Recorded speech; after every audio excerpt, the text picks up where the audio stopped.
Inclusive também os spreads dos fundos ser tipados também. Uma informação que em breve a gente vai poder começar a mostrar também. Já temos a informação, falta começar a subir para o site, tá? Mas já estamos trabalhando também a informação também.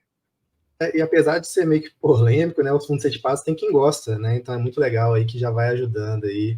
Tem uma polêmica aí, né? Alguns gostam, alguns não gostam. Mas... assim, acho que todo mundo que gosta não decidiu vender ainda, tá? Mas deixa essa história para lá. Isso aí não é o tema da live, não, que é outra polêmica para outra hora. Mas bora lá, meu querido.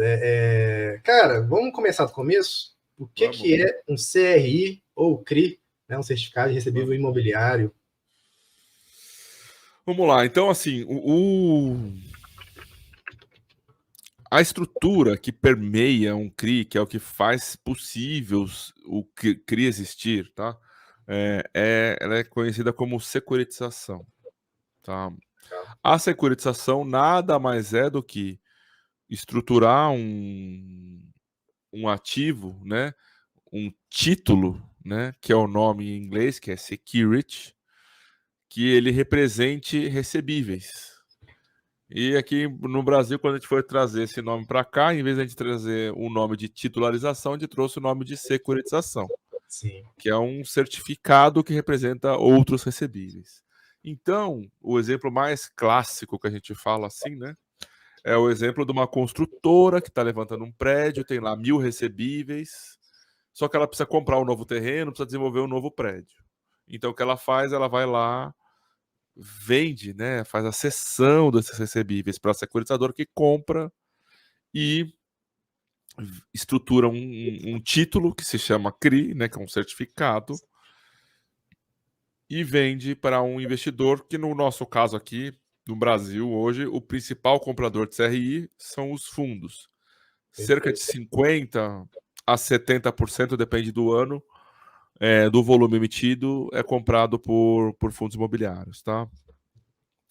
E então é isso. Então, às vezes eu ouço assim, algumas pessoas em algumas lives, assim, entre umas histórias que fundo de papel é crédito, né? É crédito, mas está totalmente vinculado ao imobiliário.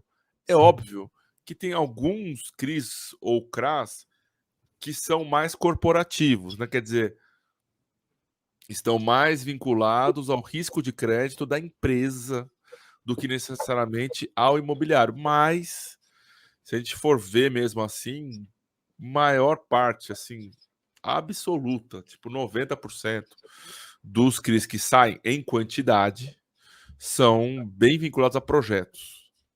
E aí, se a gente for ver em volume, aí isso aí diminui um pouco, tá? Porque quando sai um CRI corporativo, ele é muito maior em volume do que os outros.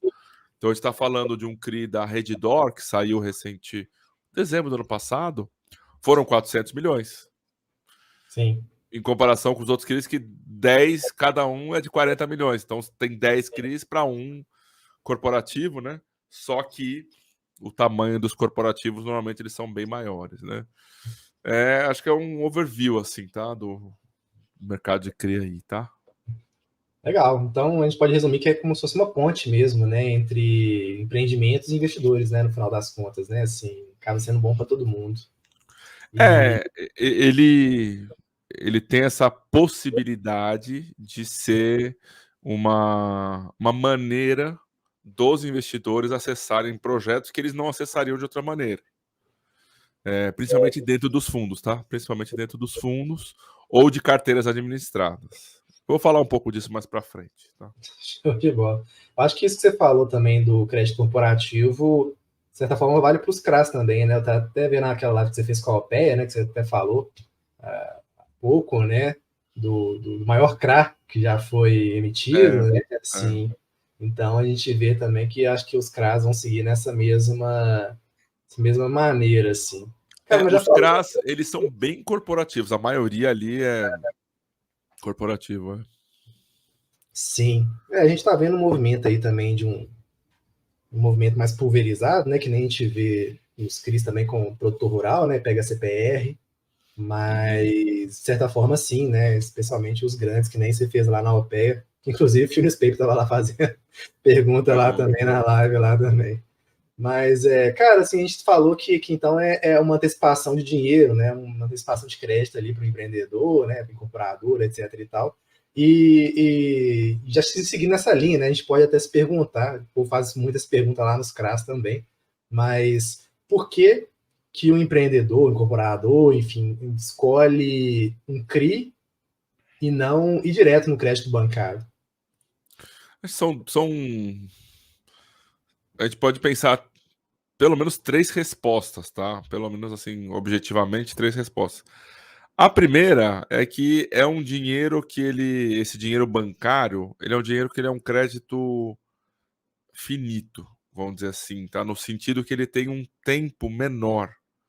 Enquanto o dinheiro do fundo de fundo imobiliário, que é quem compra o CRI, ele tem um dinheiro perpétuo. Então, acho que esse é assim, isso já muda muito, né?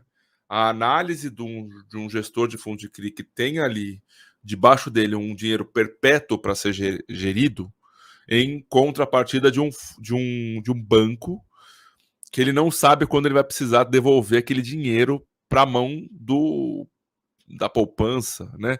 Que é a principal grana que vai para o imobiliário hoje. Então, acho que essa é a grande diferença, e isso gera tantas coisas que são derivadas dessa primeira, né? Então, a primeira de 5 anos para cá, se desenvolveu muito a indústria, e os gestores estão com muita capacidade, na minha visão, tá, de fazer uma análise adequada de projetos. Se você for pegar 5 anos atrás, tinham 4, 5 casas fazendo isso. E aí, de uns 5 anos para cá, veio se desenvolvendo esse mercado, né?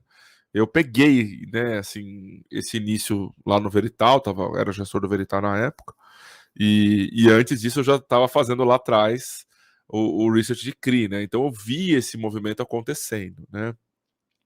Então acho que essa capacidade da rapidez na aprovação pro empreendedor, ela é muito importante. Porque no final do dia, o que ele precisa é de dinheiro com a rapidez maior que ele conseguir, para não ficar dependendo do dinheiro para ver se vai fazer o projeto, se não vai, se vai continuar, se não vai, se vai acelerar a venda, se não vai, né? Então, pro empreendedor, derivado dessa condição de dinheiro perpétuo e especializado, o gestor ele tem condição de fazer uma análise mais rápida, tá? E aí acho que a terceira coisa, tá? E isso normalmente acabam gerando estruturas mais complexas de garantias, de gatilhos, de como que vai ser pago, de aceleração, que o banco não consegue fazer pelo tamanho que ele é, né? É um elefante perto de um lince, vai, com relação à rapidez.